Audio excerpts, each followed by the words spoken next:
It's another new year, and Alexei Mantrov is dropped from the B-29 Flying Fortress and ignites his propulsion system, aiming to reach 20 km altitude.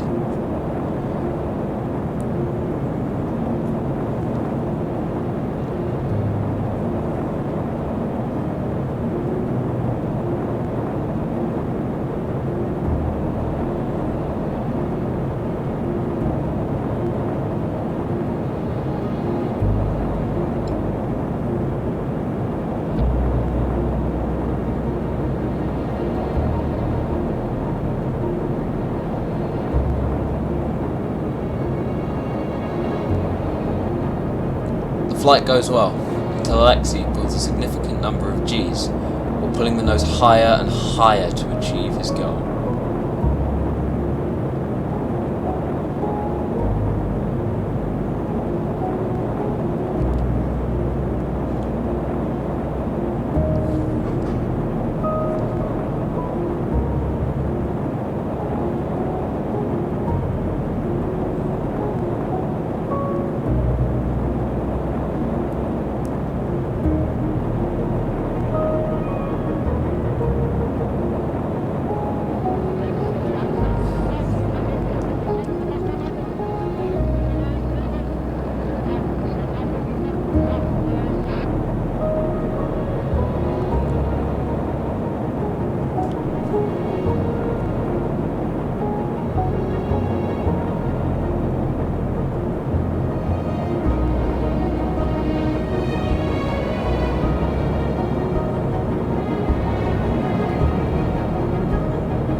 Reaching 21 kilometers, he flattens out his trajectory and attempts to dive down to a splashdown. However, the air is beginning to thin, and the aircraft struggles to initiate a dive. This will be important for future rocket planes, as they will push the boundaries, and either will require larger control surfaces, or perhaps reaction control thrusters, to maintain a steady attitude. After diving down to lower height, Mantrov makes a realization. Unless he is careful, he will not make it to the Gulf, and will potentially have to land in a nearby field on the largely untested landing gear.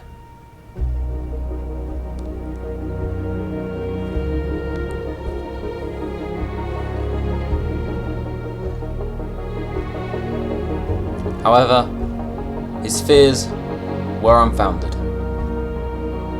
He makes it to the Gulf, splashing down at 90 meters per second.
March 8th.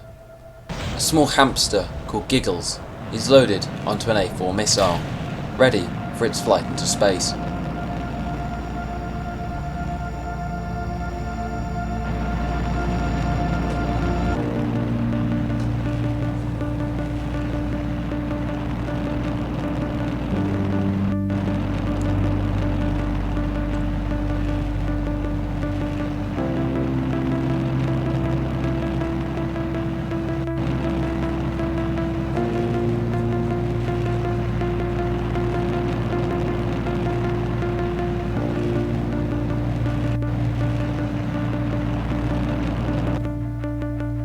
The engine shuts down, and one very dizzy hamster is left to experience weightlessness for a few minutes.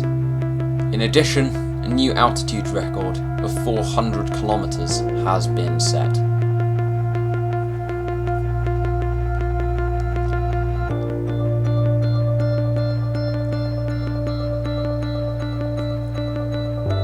Falling back down into the atmosphere, plasma begins to lick at the sides of the capsule, and it gently flutters down.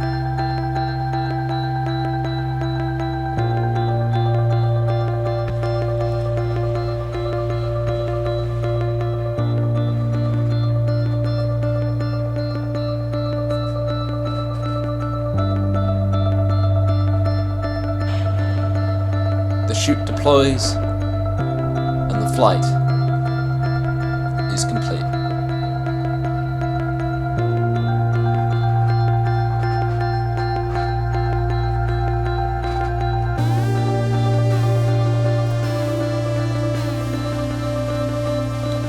May 18th, Steve Campbell takes the stick of the X-1 to complete one final experimental rocket plane contract. The goal reached 28 kilometers.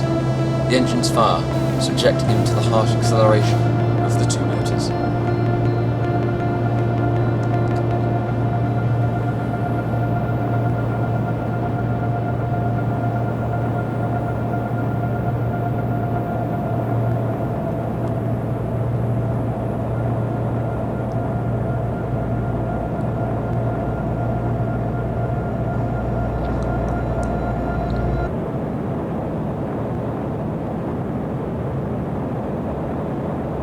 Ascending higher and higher, Campbell continues to adjust pitch to keep the plane on course.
Upon reaching his goal, he pulls the nose down as hard as he can, fuel low, battling to stay below 30 kilometers.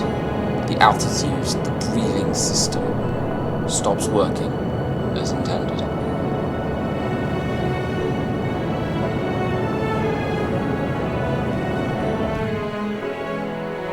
Reaching 870 meters per second, the G-forces stop, and silence ensues. The fuel is depleted.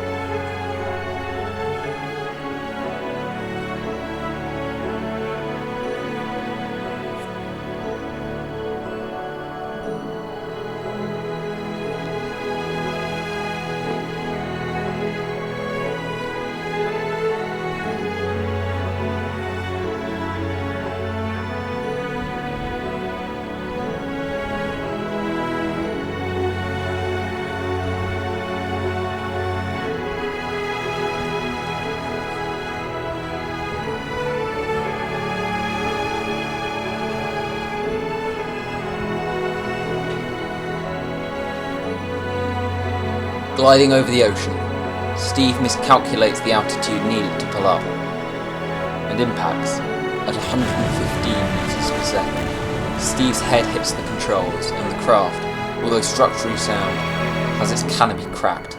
The mission is a success, but only barely. If the aircraft had been going much faster, it could have been severely damaged, necessitating extensive repairs, or maybe even a new aircraft.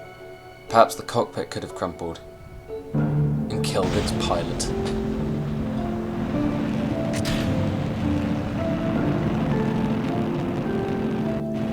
It's the 4th of June, and an A4 launches into the sky.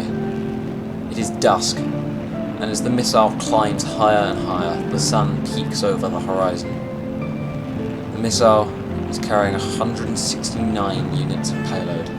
As a contract given to ZBSA, it requires that 165 units be taken into the sky.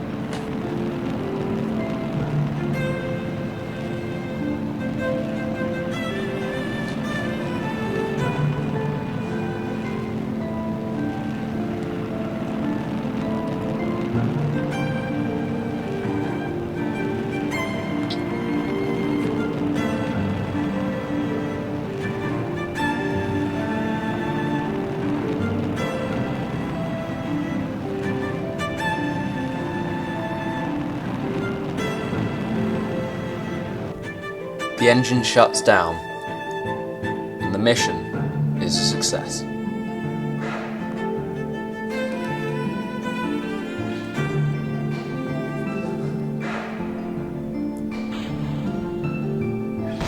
Five days later, Alexei takes up the stick and attempts to reach 30 kilometers for the first X-Planes High contract.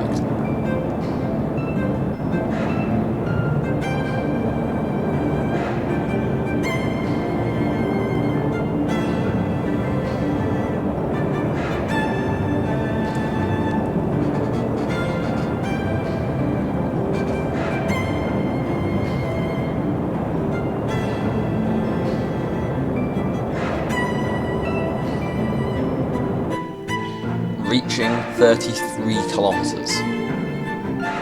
The mission is a success, and the engines are coming.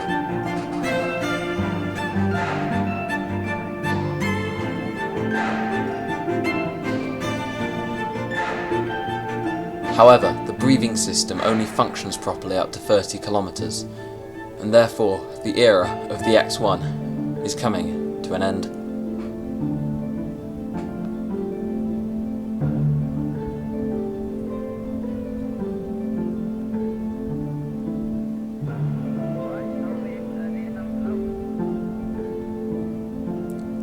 Gliding to the ocean, Alexei must pull up hard to avoid falling too far down.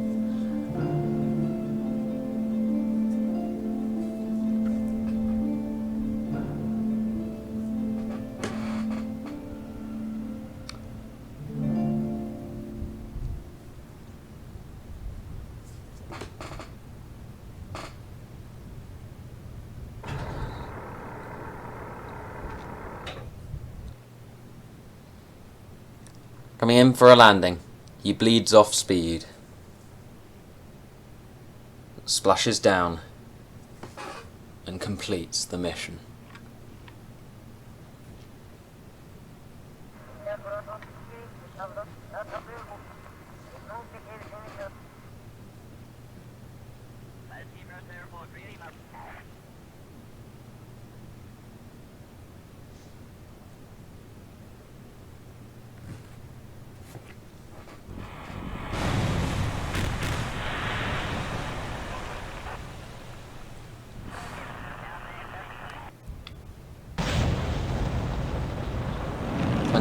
of October, an A4 lifts off from the pad, carrying a biological sample, carrying a small ant colony into space. The missile is spin-stabilized like all previous A4s, although plans are under development for full control through the use of actuating fins where better avionics cores are available.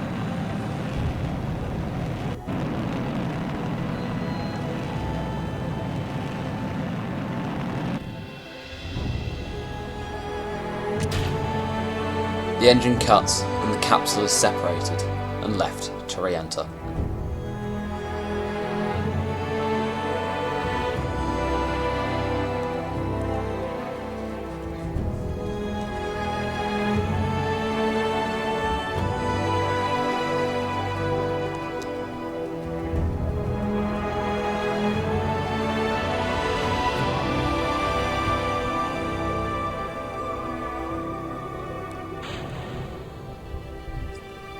chute deploys, and the mission is a success.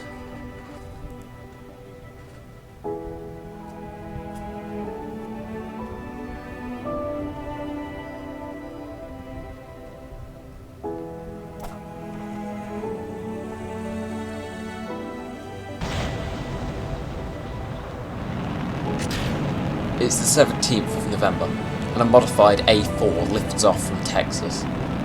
Although it carries a biological sample, that is not its primary mission. Full avionics control is included on this A4, and attitude is set using control surfaces on the ends of the fins. The mission's goal is to develop hardware for downrange missions.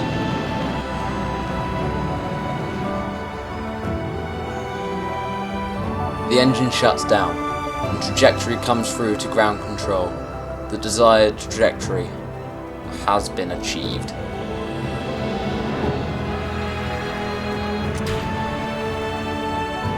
The biosample is separated and left to land in the ocean.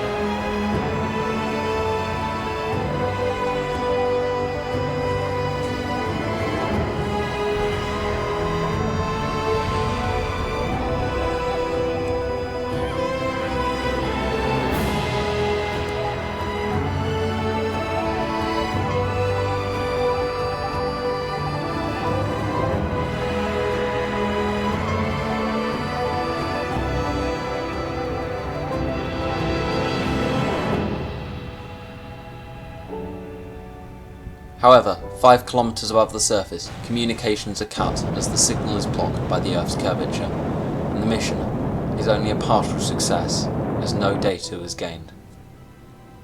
2 days later, Anja Fischer takes the X-1 out for its 7th flight to breach 35 kilometers. Unfortunately, she only makes it to 34.9 kilometers before beginning to fall back to Earth. Less than 100 meters off, she is gutted and prepares for a splashdown.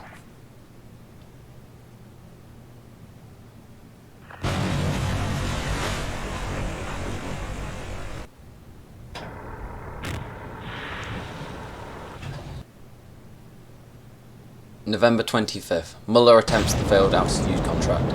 Although Anja wanted to fly, she is still on her mandatory rest period.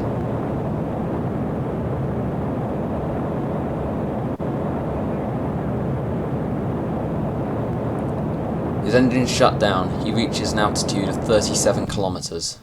Although the X-1 has nearly reached its limit, it is hoped it can reach 40 kilometers, as X-2 work has been delayed by ZBSA's latest mission, an attempt to reach 3,000 kilometers downrange. They will be ready by spring 1954.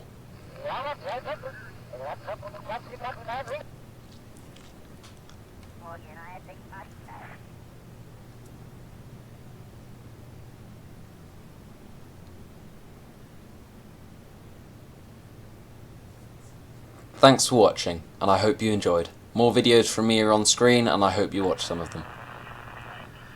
The boss out.